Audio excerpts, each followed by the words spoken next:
नमस्कार। आपके अपने YouTube चैनल सत्य की खोज में आपका स्वागत है। आज मैं आपको पूर्वोत्तर की यात्रा पर लेकर चलूँगा। एक ऐसे योद्धा से आपका परिचय कराऊँगा जिसने मुगलों को पीछे हटने पर मजबूर कर दिया, औरंगज़ेब जैसे दुर्दांत हत्यारे को वहाँ से भागने पर विवश कर दिया और फिर कभी लौट कर न आने पर विवश किया।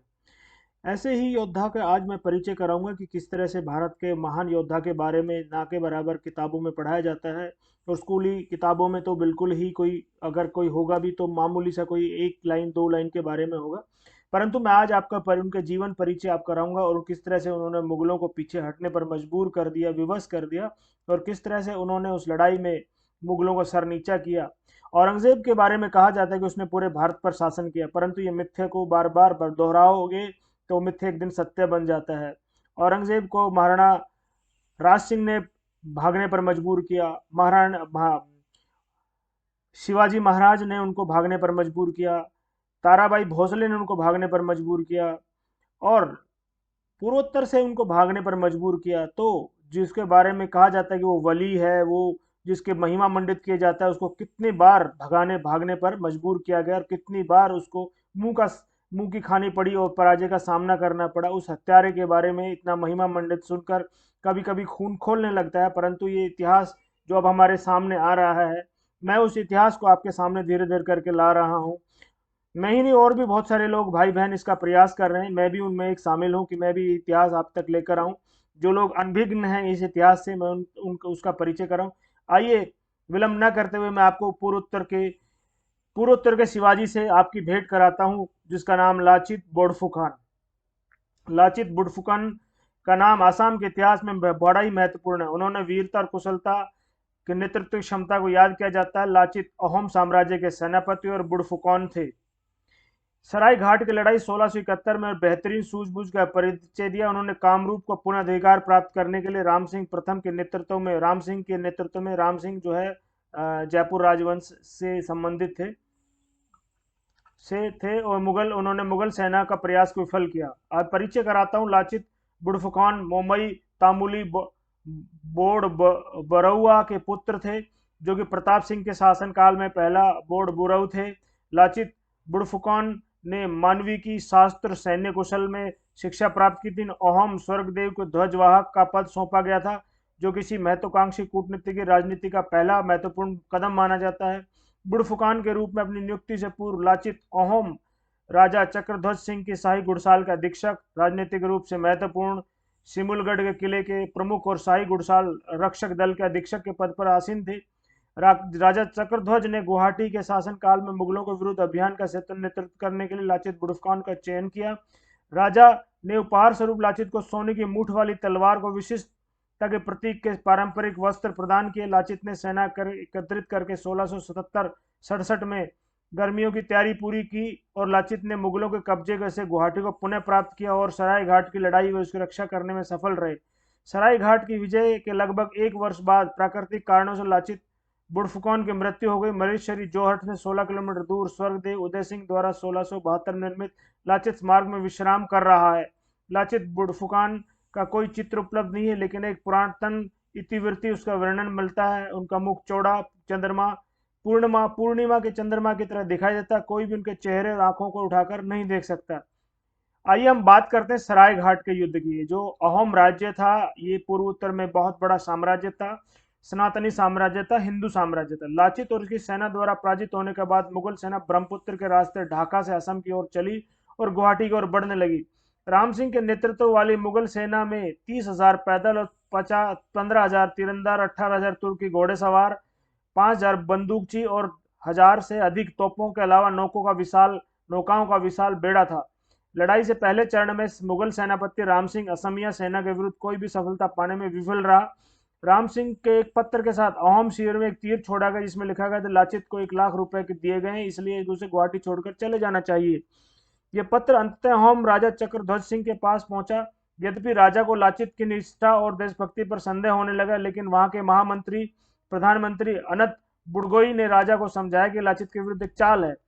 सराय घाट की लड़ाई में अंतिम चरण में मुगलों के सराय घाट की नदी से आक्रमण किया तो असमी सैनिक लड़ने की इच्छा खोने लगे। कुछ सैनिक पीछे हट गए। यद्यपि लाचित गंभीर रूप से बीमार थे, फिर भी एक नाव में सवार होकर 7 नावों के साथ मुगल बेड़े की ओर बढ़े। उन्होंने सैनिकों से कहा, यदि आप भागना चाहते हो तो भाग जाइए, महाराज ने मुझे एक कार्य सौंपा है, मैं उसे अपनी इच्छा से पूरा करूंगा। मुगलों को बंदी बनाकर ले जाने दीजिए, आप महाराज को सूचित कर दीजिए, क्योंकि सेनाध्यक्ष के ने उनके आदेश की पालना करते हुए अच्छी तरह युद्ध किया। और सैनिक यह बात सुनकर सैनिकों में जोश आ गया, सैनिक लामबंद हो गए और जो ब्रह्मपुत्र में भीषण नदी के किनारे भीषण युद्ध हुआ। लाचित बुड़फुकान विजय हुए और मुगल सेना गुवाहाटी से पीछे हट गई।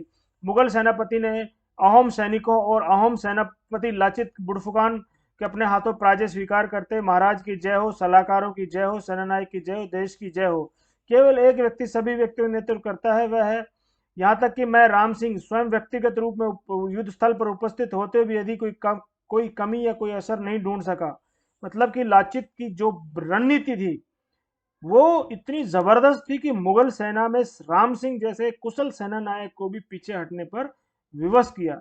लाचित दिवस, लाचित बुड़फुकान को पराक्रम और सराय घाट के इस असमिया सेना के विजय स्मरण करने के लिए असम में प्रतिवर्ष 24 नवंबर को लाचित दिवस मनाया जाता है। राष्ट्रीय रक्षा अकादमी में सर्वश्रेष्ठ कैडेट को लाचित सम्मान मेडल से सम्मानित किया जाता है। उनका नाम लाचित बोड़फुकन के नाम से रखा जाता है।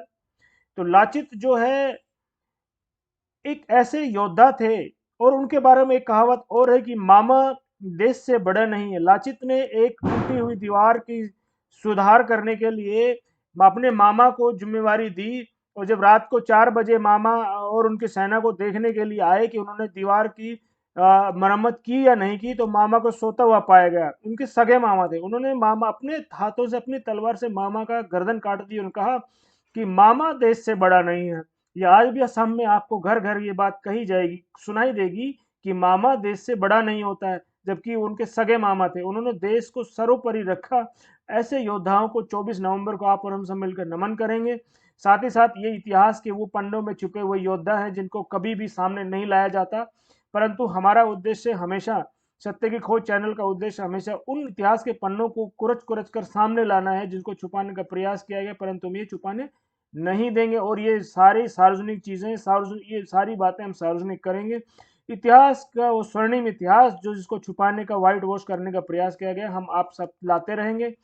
तो इनके विषय में आप बहुत बड़ी बड़ी चीजें कह सकते हैं, परंतु वीडियो बहुत लंबा हो जाता है, इसलिए मैंने शॉर्ट करने का प्रयास किया कि किस तरह से एक सेना नायक ने अपने बीमार होते हुए भी अपने देश, अपने साम्राज्य, अहोम साम्राज्य की रक्षा की और सनातनी मूल्यों को सर्वोपरि रखा।